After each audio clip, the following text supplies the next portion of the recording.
The ME found ketamine in all the Vicks? Yeah, probably putting him in a K-hole, incapacitating his victims before he tortures and kills them.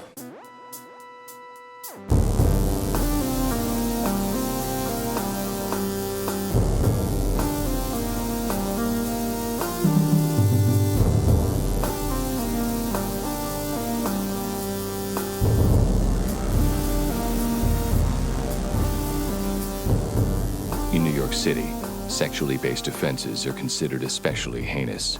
These are their stories.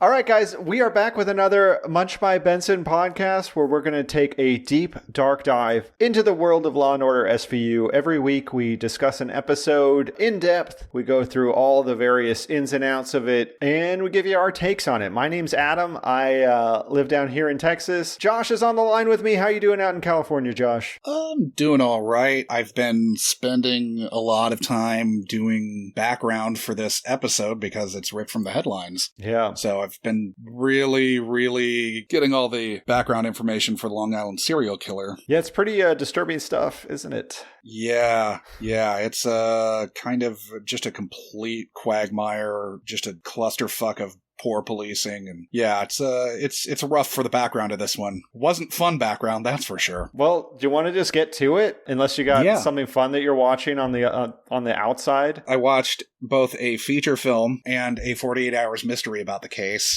that I'll talk about when we dive into the background for the episode. So I watched The Ghost in the Darkness, the Michael Douglas, Val Kilmer film about the Savo man-eating lions. So if you guys have any questions about late 19th century man-eating lions, I've got a lot of information about that. Pretty fascinating stuff, actually. Yeah, hit up Adam on Twitter if you have questions about that. It's at ATSchwitters. That's right. Yeah, there we go. Yeah, where can people find you on Twitter, Josh? I'm at Old Man Dugan. Yeah, nice. So yeah, let's get to this episode. Nobody cares about lions. Well, they might, but lions aren't pertinent to this episode. You might be surprised. Yeah, animals are kind of pertinent to the episode, but we'll get into that later. All right, so to recap this episode, which is episode 15 from season 13, called Hunting Ground, our Vic, Haley, is booked for a, quote, catering gig from the back pages of everyone's favorite weekly muckraker, the Downtown Voice, not to be confused with the Village Voice. She has dinner with her John, who has requested the girlfriend experience, and then reluctantly agrees to go for a ride in his Jeep, which is not tinted at all, but has a caged section in back that's totally only for his dog Orion. Next time we see her, Orion and she have switched places, and she's clearly in for a bad fucking time. Post-weekend bone sesh with Harry Connick Jr., Liv meets up with Amaro at Haley's mother's place, where a message is played with Haley confessing to sleeping with men for money. We quickly learn that this message was sent via recording, playing over a payphone at Union Station during rush hour. This guy seems to know what he's doing. Finn and Rollins chase down leads at escort agencies, where they learn there was another likely victim, Roxy, who went missing on Christmas Eve. Rollins is quick to slap a label on our perp as a predatory psychopath, but we quickly learn that despite the fact she was rushing to judgment, she's not wrong, because our Vic is running through some seriously green-tinted woods, being chased by Orion and Brewster with a tranq dart rifle. We then get some crucial deets from an army wife come escort, who was spooked by the guy on a date a few months earlier, dodging a real bullet on that one. Benson tries to use her burgeoning relationship with her executive ADA almost boyfriend to fire him up into some law enforcement overreach of subpoenaing all the subscriber records of the online version of the Downtown Voice. The leads from our army wife and a beat cop who IDs Orion unearth a slew of bodies in Dead Horse Bay. Warner's got 11 bodies she's examining. Roxy'd been eating acorns and had ticks, which Warner thinks they can ID by catalog to tick DNA down to the county. We're a week into the investigation, which is an epoch in SVU years. There are also so many cops working with the unit you almost forget this is an episode of SVU. The squad is coordinating a massive search for any leads across the tri-state area, but entomology saves the day, narrowing the tick DNA down to Ulster County in the Catskills. We have a traumatized Vic, Lizzie, who miraculously escaped during a power outage over Labor Day weekend. She's been in the psych ward for 5 months and is still extremely scared. Brewster is a fucking psychopath, and gives girls the option of hanging themselves if they want to end the game. Hunt and rape,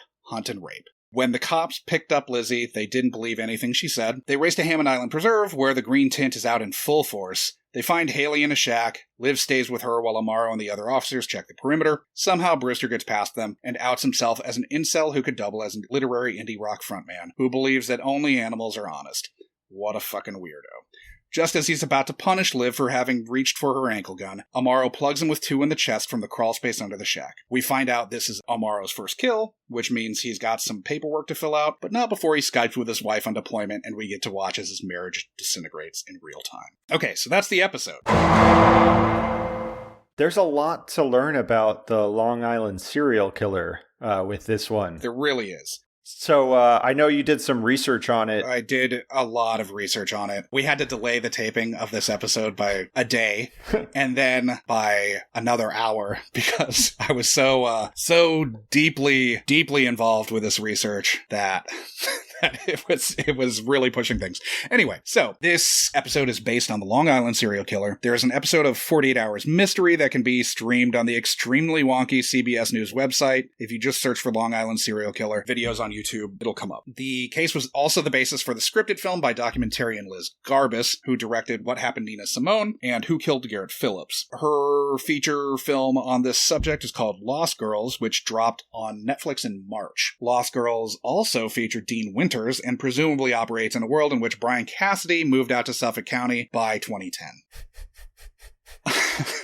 So, over the course of about 20 years, the yet-to-be-caught Long Island serial killer, or Craigslist Ripper, as he's sometimes called, has killed between 10 and 20 victims and dumped their remains in the brush, dunes, and marshland at Gilgo Beach and Oak Beach, along the Ocean Parkway in Suffolk County, and the area of Jones Beach State Park in Nassau County. 4 bodies were discovered in December of 2010 when an officer and his dog were doing routine training exercises near where the Gilbert family had coincidentally been imploring Suffolk County police to search since Shannon Gilbert disappeared in May of 2010. Nice. This was the area around the gated community of Oak Beach where she'd been last seen by multiple witnesses. She'd placed a frantic 23-minute 911 call from a house there after having been driven to the house of Joseph Brewer by her driver, Michael Pack. Pack was said to have been in pursuit of her when she likely crossed paths with a physician with ties to Suffolk County law enforcement, Dr. Peter Hackett. Meanwhile, the police took an hour to respond to the 911 call, and when they arrived, Shannon was nowhere to be found. 2 days later, Dr. Hackett called Shannon's mother and told her that he ran a home for wayward girls and asked if there had been a missing persons report filed for Shannon. When asked about having made this call and a subsequent call where he denied having any contact to Shannon, like another 3 days after the initial call,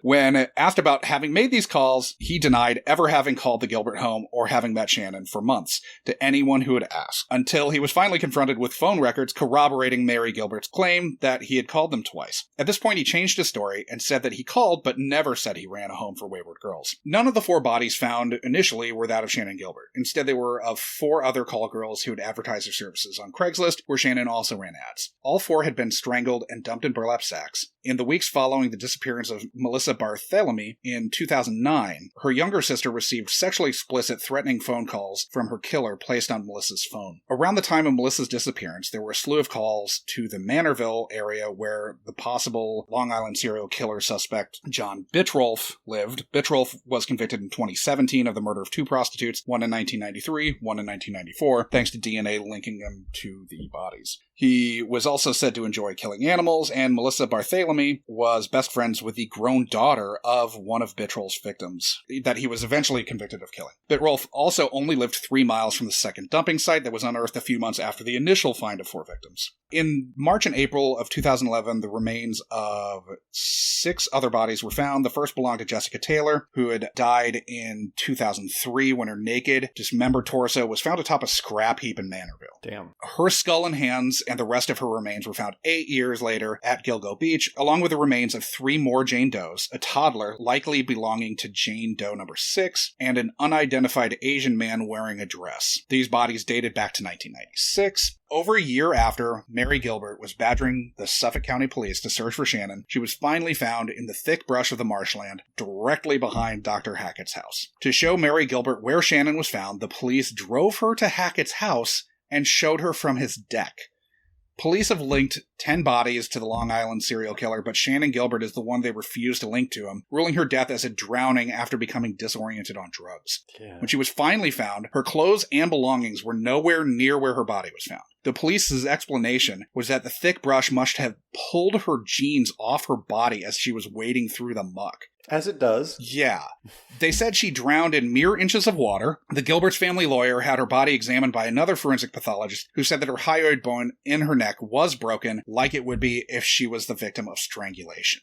Huh. There are 5 other bodies in addition to Shannon Gilbert that have been found that may or may not be attributable to the Long Island serial killer. The through line with all of the police investigation through this Long Island serial killer case is that the police seem to have been wildly inept for a investigation of this magnitude. No one believed them. No one cared because they're prostitutes. No one believed the family. It's just this shocking level of ineptitude across the board from all of these police officers. It's really disturbing to watch. Yeah. Well, I guess we should dive into the episode, huh? yeah, on that fun note, let's get back to the episode. So I was going to talk about some other through lines going through this episode. So dogs are a big part of this episode. There's a dog named Orion, who's a blue heeler who is owned by the perpetrator that comes back and forth. But even before then, we cut kind of an out-of-the-way reference to a dog, because when Benson and Harry Connick Jr. go on a date, they go see The Artist, which is a silent film from, 2012, right? It was released in late 2011, but it was Oscar season, which they would have been going to. Yeah. So 2011 Oscar season, it won the Best Picture, and it was a silent film, and the dog was like the main character in it. Now, with those dog notes, because I'll just finish out my dog notes. So my dog is partially the same breed, blue heeler. He's a mutt, so he's not purebred or anything. But in one scene, they say, it's a blue heeler, a very rare breed. It's not a rare breed at all. It's an extremely common breed. Maybe not New York City, but you see blue and red heelers, or Australian cattle dogs is another name for them, all over the place. They're kind of annoying because they are natural herders, and so they will nip at you if you are doing something that they don't want you to do, or vice versa. Should we talk about David Hayden for a second? Which one's Hayden? Executive ADA David Hayden. Okay. Who is played by Harry Connick Jr. Mm-hmm. This is one of 4 episodes that he's in. He gets a 4-episode arc during season 13 where the writing staff is clearly scrambling to come up with something in the wake of Stabler leaving. Yep. So this is his second to last episode. This is kind of the only one where we get a glimpse of what a relationship between Liv and he could be. So this is pre-Barba then, right? He's an executive ADA. Yeah. He would be above Barba anyway. Mm-hmm. This is more like Ron Liebman's character in that episode that we covered. Angela from Who's the Boss, her character. Yeah, or Hadid in the current season. Yeah. Which you're surely not caught up with at all. Not even close. Yeah, but he's basically the ADA's boss. Mm-hmm. He's been transferred to the Manhattan Bureau for a 4-episode arc, basically. And then he resigns in disgrace after one of his underlings carries out a gross miscarriage of justice. I guess we should talk outside the theater. They walk right by our perp, who's grabbing the latest copy of the Downtown Voice from a curbside paper dispenser with his dog. What I think is interesting about this episode is that in the world of SVU, there's 2 free alt weeklies in New York, because the Village Voice is also a thing in this world, totally. Not just the Downtown Voice. No. And the Downtown Voice is just gleefully ripping off the Village Voice's name. Oh my gosh, so much so. And their advertising revenue as well. I kind of love that this episode isn't fucking around with red herrings at all. No. We know from scene 1, this guy's our target. Yeah, this guy's our target. This guy is a serial killer or an extreme freak, and it's going to take off from here. It's really disturbing. The car ride with the girl in the cage, holy shit, that was fucked up. Yeah, it's instantly just oh fuck, we're going to get a dark episode. Mm-hmm. When we come back from the post-credits, the first scene is Olivia, getting the call, and then she's having to rush to the scene. I like that Amaro seems pleased that Olivia got her screw on. Yeah, he does. And I also like that he can tell, he hasn't been her partner for 12 seasons like Stabler had been, but he knows. He can probably smell Harry Connick Jr.'s cum on her. Absolutely. Thank you for that. Presumably it smells like bleach, right? You have to think.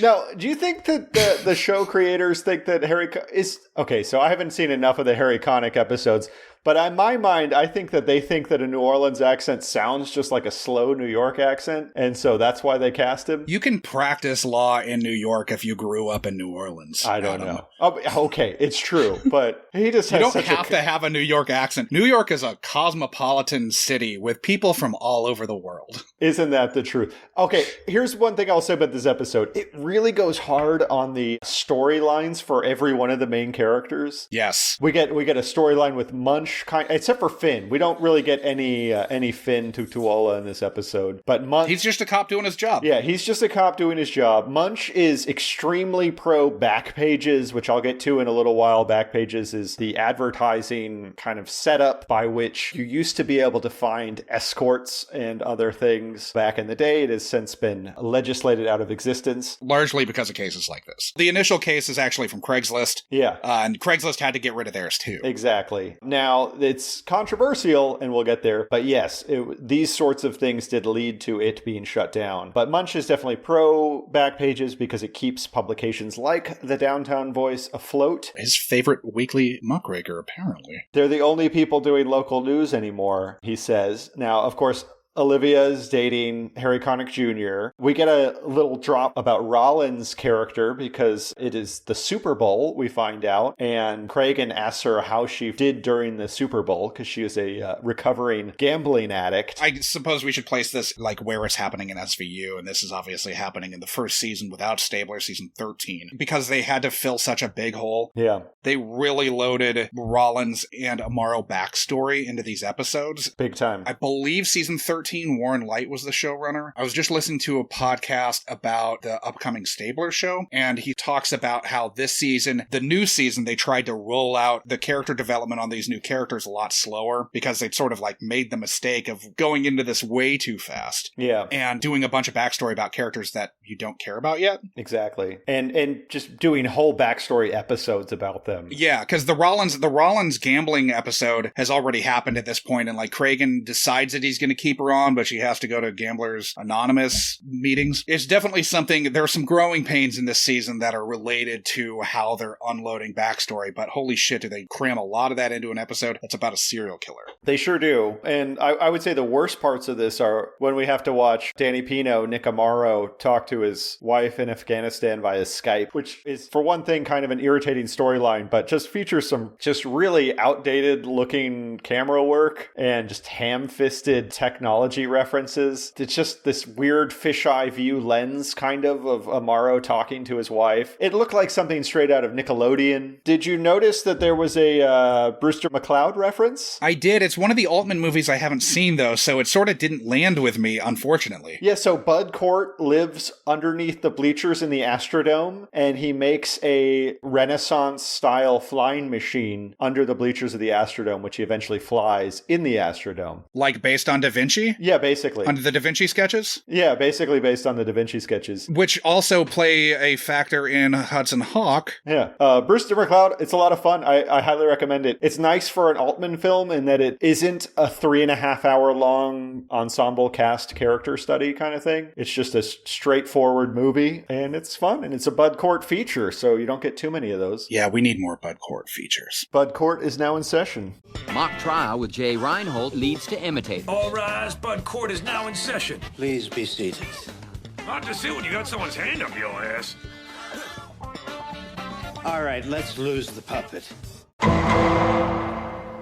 I love that bit from Arrested. Now, I wanted to come back to the dog because, in my mind, the dog kind of saves the day. So at the very end, when Olivia Benson is about to be murdered by Brewster, the serial killer, the dog barks, which breaks Brewster's concentration for just long enough for Amaro to get a handle on things and come up with a plan for saving the day, which he does eventually. Well, let's not chalk that up to benevolence on Orion's part. What's going on is he hears Amaro in the crawl space under the cabin. Yes. And he's barking at Amaro. He's not trying to save Benson's life. Well, he I doesn't understand that. Yeah, but he's yeah. a dumb dog, so he doesn't understand what he's doing. Yeah, he's inadvertently saving Benson's life, but it's not intentional.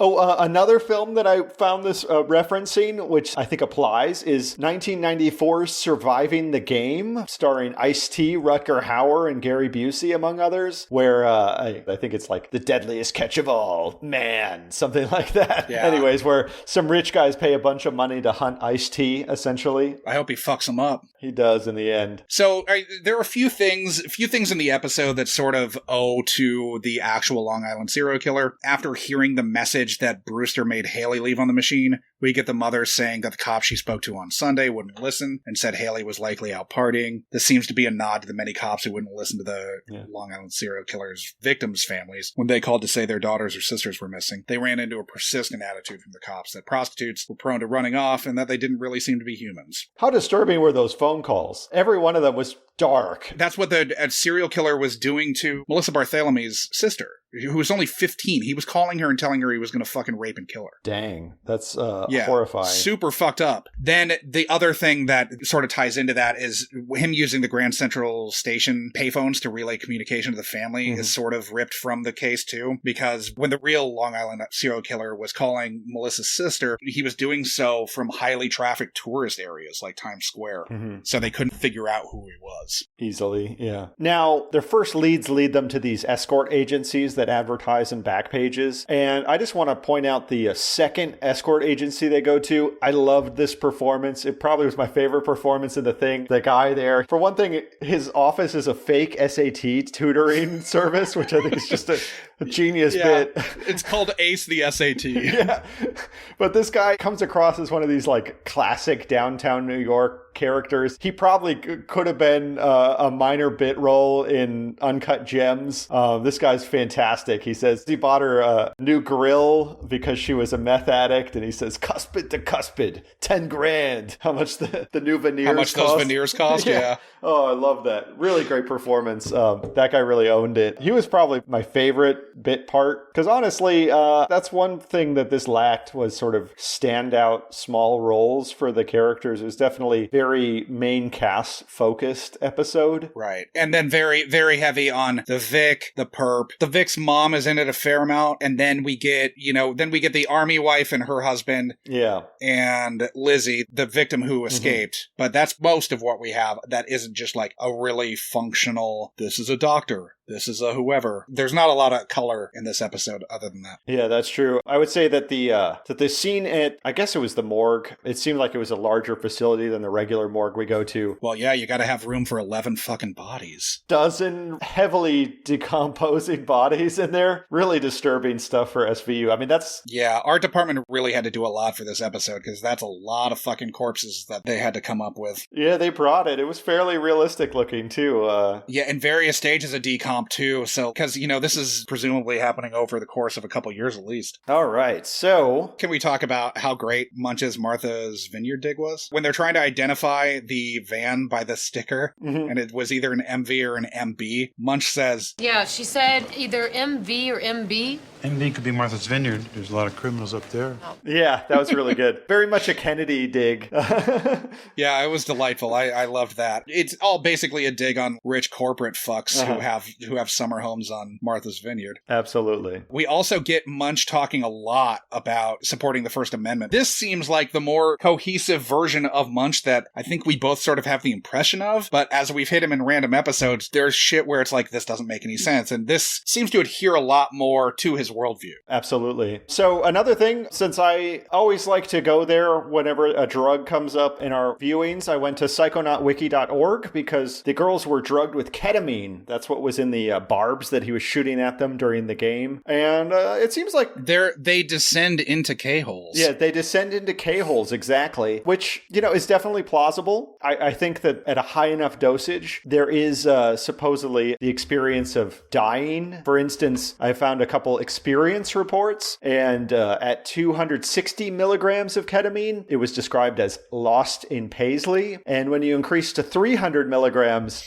this experience report was titled The Void, Finding Peace in Death. So I would say that it sounds like at a high enough dosage, you would get those side effects that were described in the episode, though it is commonly used as a sedative. I know when I got my wisdom teeth removed, they gave me ketamine, among other things. Doesn't Lost in Paisley sound like a Prince album that was never released? Yeah, a Prince album, or, it sounds kind of to me like a Oasis song that was just a straight ripoff of something from Revolver, but that's just me. I think I probably associate Prince with Paisley Park a lot more because I lived in Minneapolis for 5 years. Absolutely. But Lost in Paisley sounds like a tell-all documentary about how Prince was abusing his staff members or something like that at First Avenue. Yeah, I wish that Prince had hired Kevin Smith to do a documentary about him, and then it's just in a vault. Really? Interesting. I wish that had come out. Let's talk about how weird the green tinting is in the scenes in the woods. Yeah, there was a lot of weird stylistic choices just with the camera work. And yeah, the woods are incredibly green. There's the weird flashback that she has to the shack that's like a POV shot where she's talking about the crawl space. We're talking about Lizzie now. Yeah. Where Lizzie's talking about the crawl space, and we get the weird shot that's clearly just the camera, which was set up in the same spot for when Liv and Amaro are charging the shack. Clearly the same angle.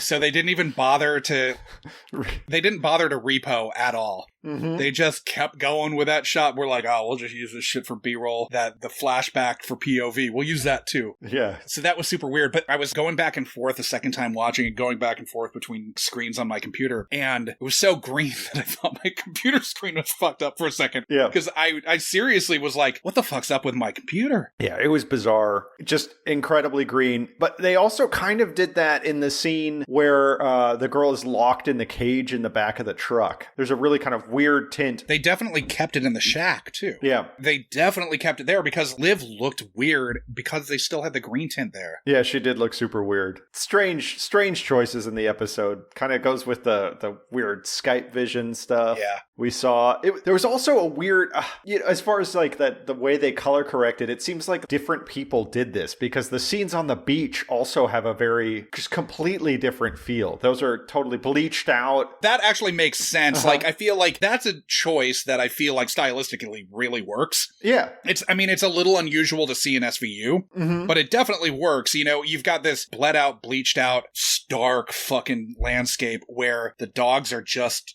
we're talking about when they find the body. Yeah. They find a lot more bodies, and the dogs are just parked over bodies as Liv comes around the dune. As far down the beach as you can see, basically. It's so fucking bleak. Like, you watch that, and Mike Post's score comes up. Like, that scene really fucking works. It's instantly just like, oh, fuck this. You get the sinking feeling in the pit of your stomach. Yeah, absolutely. So should we get to some of the other stuff in this? We always do some extra segments. Can we talk about how they clearly had to employ a goose wrangler for very little cause? Yeah. Oh, I almost forgot about the goose. Yes, they had a wounded goose in a scene. Yeah, there's a Canadian goose. There's a Canadian goose in a cage in his apartment when they go to raid it. And they find every possible incriminating thing that you can find, so they know they're obviously on the right track. But holy shit, when they get in there and there's a goose, I'm like, wow, they really brought in a goose wrangler for really no cause. The goose didn't do much other than sort of like drive home the fact that he cares about animals. Exactly. I mean, that's the only thing. He cares more about animals than he does about people. But like, how much did it cost to get that goose? I mean, I think you can get a goose for fairly cheap. I don't know. The wrangler's not cheap either. Yeah, I mean, I guess you need to have like an acting goose. You gotta find a picture goose. You gotta find a goose that's not gonna hiss and bite the other actors. So, a trained goose, what does a trained goose go for nowadays, Josh? You're out in Hollywood. It's probably $200 at least. You don't think he gets... for seriously 5 seconds of screen time. You don't think he gets SAG minimum for a day? I bet the whole thing costs about $1,000. Between the wrangler and the goose itself, it's probably about $1,000, and it's for...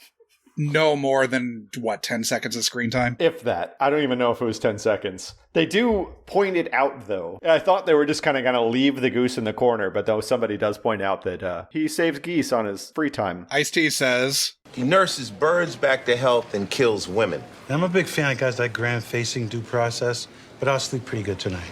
We always do a few segments. One of them that we do is called New York State of Mind, where we talk about the way New York shows up in this one. There's a heavy emphasis on state here, because the net is cast a lot wider in this one. There is, yeah. They go out to Nassau County in this one. They go up way upstate to Saugerties, which is by Woodstock. And those are all the locations they go are at least believable. But what I was going to talk about in this segment, instead of doing that, although there is one interesting location they go to. So the downtown voice Voice's address, which 68 Washington Square South, is actually NYU's Bobst Library, which is the real building that's there, which is a really cool place. It's extremely interesting looking on the inside. It's this kind of big empty box. It's got a huge atrium and like 15 floors or something. And all the stacks are on the sides of it. Over the years, they've had a number of suicides happen there. People have jumped off from the higher levels. They've had to put in a barricade, which is now a perforated metal barrier, but it looks amazing. It's definitely something worth checking out if you're around Washington Square Park. There was a Bob's Boy, a homeless kid that lived in it for, a few months at least. He was a NYU student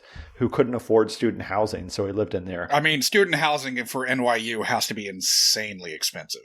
You're talking about a school that I think it's like $30,000 a semester, something like that. Yeah, it's really pricey. It's extremely expensive. You think with a name like New York University, you think with a name like that it's a state school? It's not. It is not. It's super absolutely expensive. Not. Yeah, it's extremely expensive. And I mean, I'm sure they have pretty good student aid packages, but if you're in that zone where you don't qualify for the student aid, but you also can't afford to live in Manhattan, which few can. Which no one can anymore. Yeah, exactly. You're kind of fucked. But no, what I wanted to talk about with this segment instead was about the back pages themselves that they talk about so much. So at this point, there is no Village Voice anymore, and that's because it was unable to fund itself. So Village Voice and many other alt weeklies funded themselves with their kind of somewhat blurring the lines between licit and illicit material. In this case, it was a thing called Backpage, which was basically the adult section of the Village Voice, which advertised, for lack of a better word, call girls. It was a huge resource for sex workers to advertise themselves.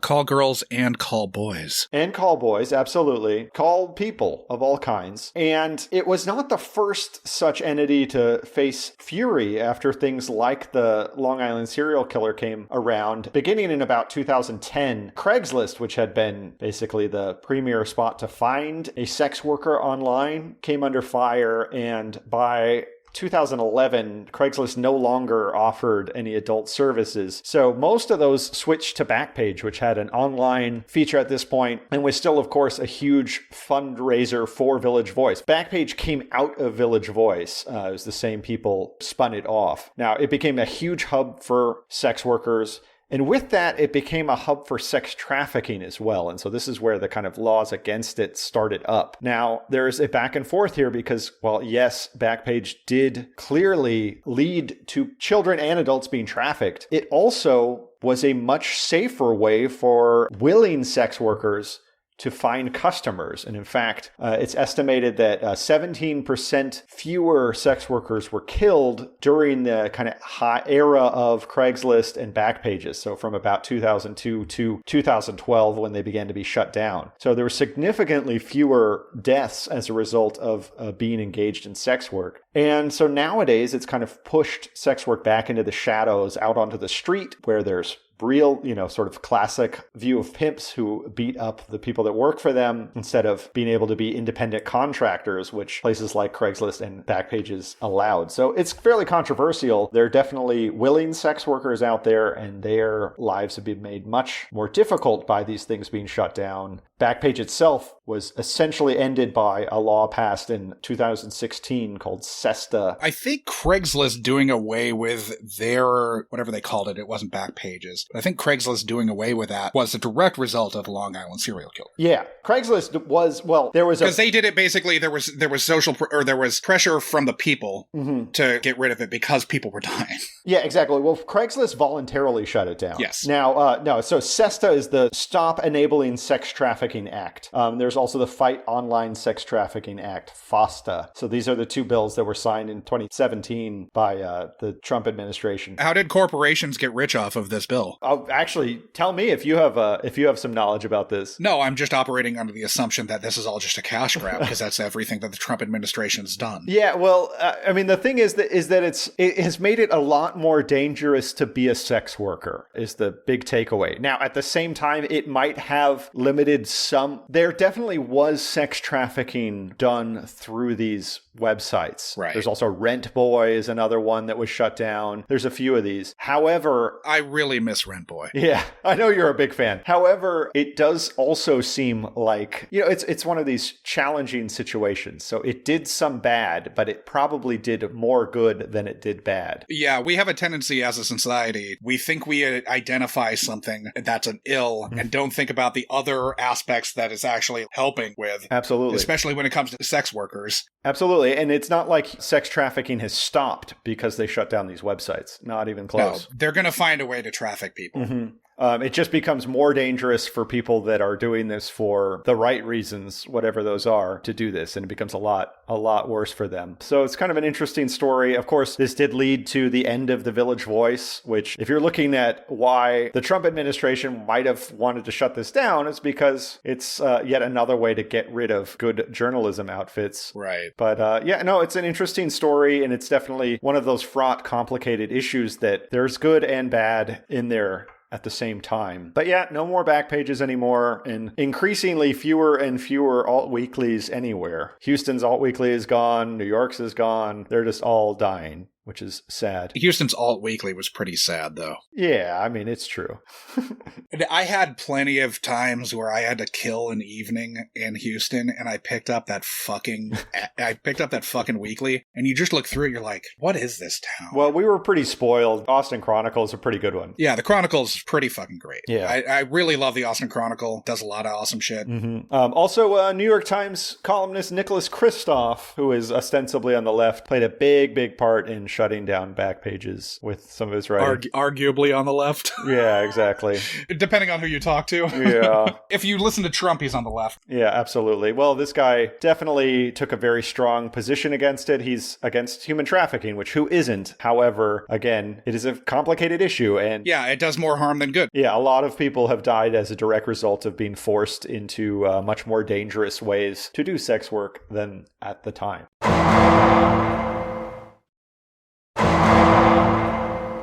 But okay, so this was kind of a dark episode in a lot of ways. Super dark. Can we talk about Dead Horse Bay for a second? Sure, yeah, talk about Dead Horse Bay. I don't know shit about it, but it's the most ominous name for anything that I've ever heard. It's a real place. Yeah, it is a super ominous name. Like, if we're to believe what they said in the episode, it's where the city used to dump dead horses, right? Yeah. I mean, there's a lot of those places in New York, though. Fresh Kills and... Is Fishkill? Is that a thing too? Isn't that a thing in New York? Probably. I mean, I know Fresh Kills is the old landfill on Staten Island. Okay. Which is now basically a wildlife preserve. Is that some gallows humor in the naming? I guess, yeah, right? Good reason not to go to Staten Island, at least up until recently. Did you look up whether Hammond Island Preserve is a real place? I did. I think it is. Yeah, Hammond Island Wildlife Preserve. It's a real place. Cool. It's where they said it is, sort of northwest of Saugerties. In Ulster County, I presume. Yeah, exactly. Really close to Woodstock, all that stuff.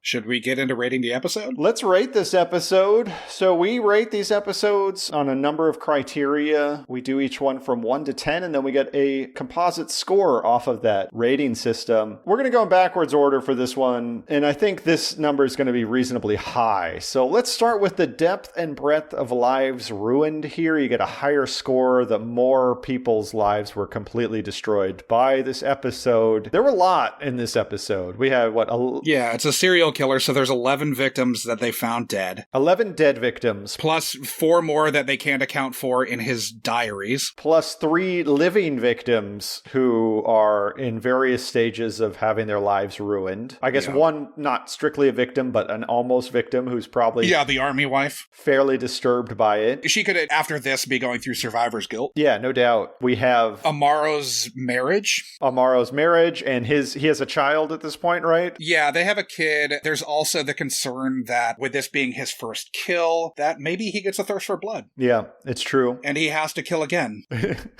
As they do, Orion, the dog, no longer has an owner, so we don't know what's going to happen there. And really his operating purpose in life is probably out the door, too. He doesn't get to hunt girls anymore. Seriously, he's the Gary Busey character from Surviving the Game, and, his job is over. All the employees of the Downtown Voice, because Harry Connick Jr. lays down the law. Shuts them down. The family members of all the victims, they're all fucked. You know, the pimps advertising in the downtown voice because their livelihood is over. And both of them seem like stand-up characters, you know? Yep. One bought for Nears. I think if there is a cause for a 10 rating in the fucking breadth of fucking fallout from this episode, this is it. Yeah, and there's a lot of stuff. I mean, so Olivia and Harry Connick Jr.'s relationship it's doomed. It's got to be on the rocks now. It's doomed from this because he says this only works if we're not involved in the same cases. Liv, we can't call in any chits on each other.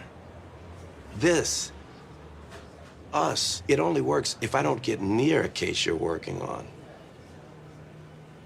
And for the record, detective, I do want this to work. He's sniffing the case she's working on in a big way. Really, I mean, if there's a 10, this is a 10. This is a 10. Basically, Munch, Finn, and Kragan come out of this pretty well, but nobody else that we see does. Everybody else's shit is fucked up. Yeah. Yeah, I'm okay with 10. Yeah. Problematicness of this episode, also quite high. I'm going to go with maybe an 8 on this. They could have found ways to make this more problematic in a way that would not be good. Yeah. They didn't do that, but yeah, there's a lot to really unpack here. This is a bleak episode. It's very dark, and you're you're forced to confront really evil, dark things. Yeah, I will say that when we finally get to the nuts and bolts of what his belief system is, it's not really well realized. There's an order to everything in nature. Hunt, feed, breed. All in the now. Honest. Animals don't lie about what they want, not like you whores who tell you they want you. As long as you pay. Graham, you don't have to use that. I just want you to talk to me and help me understand all this. No, you don't. You're a liar too. You don't think I tried. I held doors, bought dinner, and they look past me every time like I was nothing until I pay them. Then I'm good enough. Yeah, that one's good. All of it's just this weird incel line. I kept trying to place what indie rock band from the mid-aughts he would have been the frontman for. He looks exactly like Tim Heidecker from Tim and Eric, I thought. I was thinking more that he looked like if you could somehow merge John Darnielle and Colin Malloy into one person, that's who he would become. Yeah, animals don't lie like these whores. That line. Yeah, it's fucking dark. It's just a really weird overarching view of the world. It feels like they got to that part of the episode and sort of just mailed it in a little bit. Yeah, but the rest of the episode's so good though. It's really good. I mean, in like the scene with the not in a fun way necessarily, but it is a really good episode. The survivor in the mental ward in Socrates. Oh, she's fucking great. Great. She's really fucking good. There's not a moment that I don't buy Lizzie Kane. So that's Raina DeCourcy. She should get a shout out. Absolutely. She was great. She's in an episode in season 11. The episode with Kathy Griffin and Sutton Foster. Nice. So I'm going to say it's an 8 as far as problematic goes, because it could have taken it another notch or two, but not that much. There are definitely ways that this could have gotten even more problematic, and it didn't go that far, but it's very high up. We've got the police ignoring prostitutes. We've got no one paying attention to the victims' families. Mm-hmm. There's a lot of shit like that where, they're still hitting the notes of what's super problematic about the actual case while still having SVU actually save the day. Yeah, exactly. And they're getting into like hot button real world issues that are problematic in multiple different directions. Yeah, First Amendment violations and all of that. Yeah, it's really covering a broad spectrum of problematic areas. So the guest performances, I mean, they were all great, but they were mostly small. Yeah. So this is a big shortcome. There's not much for this episode. I mean, I don't think they're bad. And I think especially Lizzie's good. She's great. Haley's good when she's on screen. What's his fuck? Not Brewster. I mean, Brewster, but not Brewster because that's not his real name. Graham. Yeah, Graham Winger. He's good. And then they have the dumb where he's espousing his incel worldview and that doesn't really work. Yeah, that was a little off. Josh Mostel as the Backpage's pimp, Dylan Pope. Mhm. He was great. Yeah, he's great. But kind of small parts, so I don't know, maybe, 5? Yeah, 4 or 5. Yeah, let's say 4. Because, again, they were good, but they were small. And then this overall quality, 7? Yeah, that sounds good. I mean, obviously you don't instantly want to rewatch this episode. No, that's true. The prospect of watching it a second time was unappealing. I only watched it once, and I didn't feel the need to watch it again. I was taking notes while I watched it, so... I watched it twice, and man, it's a tough episode. Yes. I mean, it's supposed to be tough. And they pulled it off. It was good. Yeah, they pulled it off. But yeah, I'd go like 7. Yeah, so that puts it at a 7.25, which is the pretty high. 3rd highest rated episode we've watched so far, at least according to our metrics. Our carefully considered metrics. Absolutely. Behind only Season 3's Ridicule, which is our top-rated one so far. As it should be. Ridicule was fucking great. And then I believe we're looking at Juvenile from Season 4, which is another great one. So, this was a lot of fun. I guess we need to roll another episode, though, don't we? I don't know that fun is the apt word, but this was really good. I'm in a pretty dark place right now because of all this Long Island serial killer research that I had to do. You know, if you want to stay in that dark place, I highly recommend a podcast called Man in the Window, which is about the Golden State Killer, who was eventually apprehended, but... Thanks to Michelle McNamara. Yeah, so partially, there was a big, actually, network of people that were all trolling, believe it or not, DNA databases like 23andMe, and they were able to find information about the guy who ended up being a killer, who was a police officer, and which one of the reasons why he wasn't necessarily found in the first place. But in my mind, it had some parallels to this. There was a lot of times where the police themselves were the reason this guy wasn't being found. This story is just the most disturbing shit you're ever going to hear in your life. It was at the time my wife was having to stay in a town called Longview in North Texas, so she was away from me for months at a time. So the thing with this Garden State Killer, one of the things he would do is he... Golden State Killer. Garden State. Yeah, it wasn't a... He wasn't in Jersey. No, it sure wasn't. But the Golden State Killer, one of the things he would do is people would laugh about him. He was a kind of a peeping Tom, and they would be like, oh, he might be outside the window. And there was one case where a girl was saying to her boyfriend who was over, oh, ha, ha, ha, what if he's outside the window right now? And she went and looked behind the curtains, and the guy was fucking standing there staring at her. Anyways, disturbing stuff like this. One time my wife woke up in the middle of the night, called me at 1 a.m. because there were people outside her window at this apartment in Longview. Turns out they were just working on the air conditioner there, but holy shit, it gave me a heart attack. Why was she having to spend all this time in Longview, Texas? She had to do a rotation there. They do this. And so she was doing surgeries up there, basically, because they have hospitals there too. And were they letting her cut? Yeah, they let her cut. She does all kinds of cutting. Of course, nowadays, mostly it's like, you know, these cool arthroscopic devices that they use, or laparoscopic. Sorry to be technical. No, I want you to be technical. Yeah. What does laparoscopic mean? I don't know exactly. Is it roboticized or something? Basically, yes. So basically, you're shoving these kind of long needles that have little hand grip things at the end of them into people, and they're kind of like grabbers. So like the grabber you use to get the hairball out of your drain. Or the trash in the lake on the cleanup days? Exactly. Keep Austin beautiful? Only this one you're using to cut people's arteries and cauterize them so you can, remove their junk. Exactly. Whatever you're removing. Give them tubal ligations and hysterectomies and whatnot. They'd be used for appendectomies too? Yeah, probably. Exactly. She doesn't do appendectomies. No, that's somebody else. But she does do hysterectomies, and it's not entirely different. So, I think we've reached the time in the episode where we have to hit the randomizer button. Holding my breath. I just pressed the button. It gave me 131, which is an episode from Season 6 called Hooked. It's another Jean de Segonzac directed episode, who we've seen many, many times. So, Hooked is from Season 6. It's episode 15. If we look at the summary at Law & Order Fandom's wiki, the detectives discover that a murdered teenage girl was a prostitute and had contracted HIV while working on a pornographic film, which leads them to her killer. This episode has... Oh, sweet. This episode has Hayden Panettiere in it. Ooh. One of her 2 performances, but this is not the one where she's a child. This is the one where she is presumably older, because the other one she's in when she's like 5 is much weirder. So this is one of the Hayden Panettiere episodes, so that should be fun. Save the cheerleader, save the world, Josh. Indeed. I'm pumped. Indeed. All right. Well, I'll talk to you then. Yeah, sounds great. All right. Have a good one. Looking forward to this one.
I like that Amaro seems pleased that Olivia got her screw on. Yeah, he does. I also like that he can tell, he hasn't been her partner for 12 seasons like Stabler had been, but he knows. He can probably smell Harry Connick Jr.'s cum on her. Absolutely. Thank you for that.